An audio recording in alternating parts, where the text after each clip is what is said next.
हामी उत्तर गङ्गाको ढोरबराईमा प्रवेश गर्दैछौँ।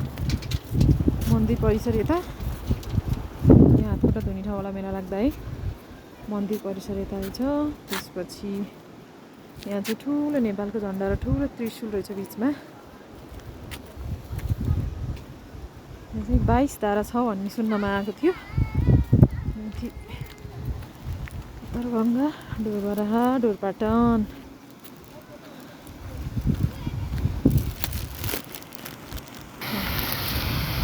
उत्तरगङ्गा ढोरबराहा ढोरपाटनको हामी परिसरमा छौँ।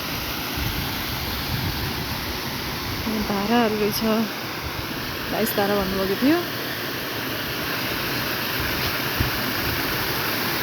यहाँ चाहिँ मन्दिरभित्र चाहिँ यता चाहिँ बिल्डिङ बन्दै रहेछ।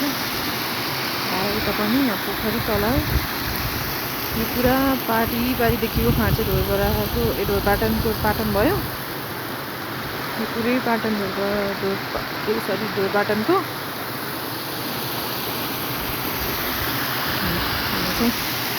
हातखुट्टा सफा गरेर मन्दिर दर्शन गरौँ।